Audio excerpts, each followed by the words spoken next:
What's up guys? In this video I want to quickly talk to you about how to set up your mic and make it have cleaner, clearer audio for your streams. So what I want to talk about is noise gates, noise suppression, gain, and compressors.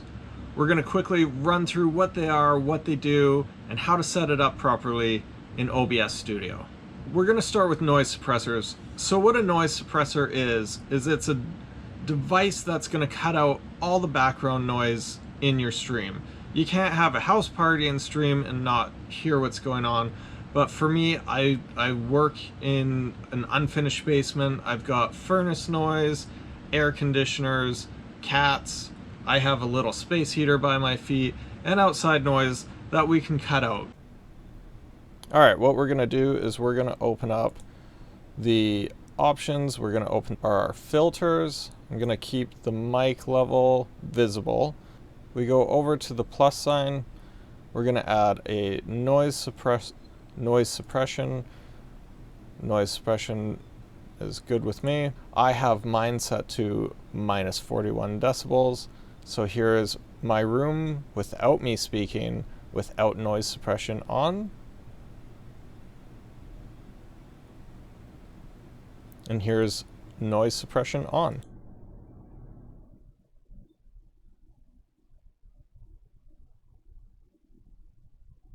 So you can even see down here on my audio levels that it really cuts out what's going on. What a noise gate does is it's going to eliminate all the sound when you're not speaking. So when the mic goes below a certain level, it's going to cut out.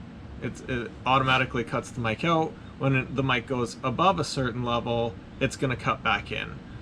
So let's jump into the screen here. So what we're going to do is we're going to go plus, add our noise gate, click OK for the name. I've got my noise gate open. We've got a closed threshold. So a closed threshold is when the mic is muted. So for me, I have mine set at minus 39 decibels. When the mic hits that level, it will mute itself. The open threshold is when the microphone becomes active again. So mine's at minus 21 decibels. So at minus 21 decibels, that's when my microphone will kick in again. What you want to do is get these levels as close to shutting off and opening as you can. So you want to make it so that when you speak, it picks up everything, but nothing more than when you speak. And you don't want the closed threshold so high that when you do speak, it doesn't let the microphone cut in. Down here we have 3 more settings. I personally don't change these settings. The first one is attack time. The attack time is the amount of time needed for the microphone to become active for once you start speaking. The hold time is the amount of time that the microphone is active. And then the release time is the amount of time that the microphone stays active before it shuts off. You don't want the microphone to just shut off right away. It sounds weird and it'll probably cut you off. So I'm going to talk with the noise gate off. So here we are with the noise gate off. And then I'm going to speak with the noise gate activated. So here we are with the noise gate activated.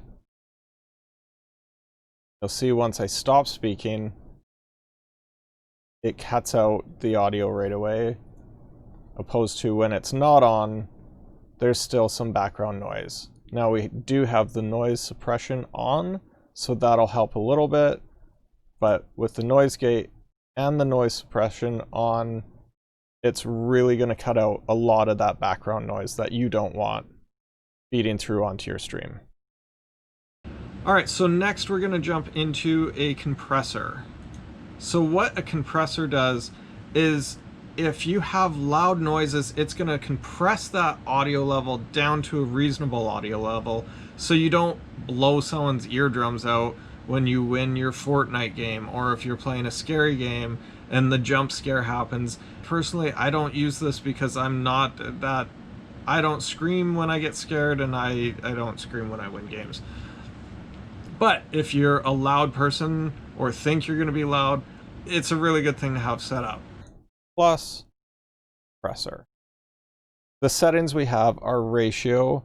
The ratio is the amount of compression that is applied.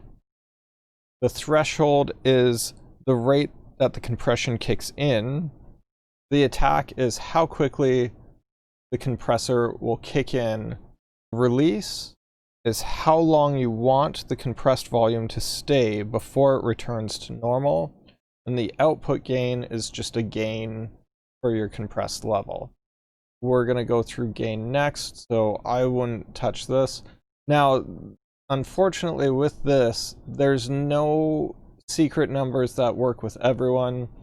The compressor is very specific to your room, to your setting, your microphone, how far you talk from your microphone, how loud you are when you stream.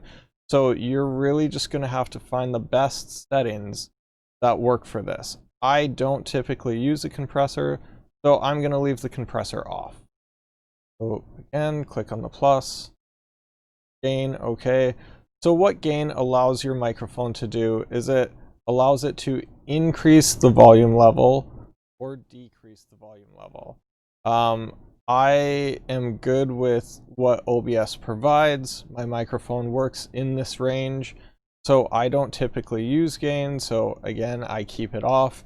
But if you're having trouble getting your microphone loud enough, or you want to get it a little quieter, gain is what you want to use to set that up.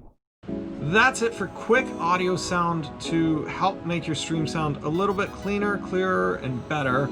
If you have any questions or comments, please throw it down in the comment section below. Don't forget to like this video if you found it helpful, and hit that sub button. I think it's over there. We'll see you next time.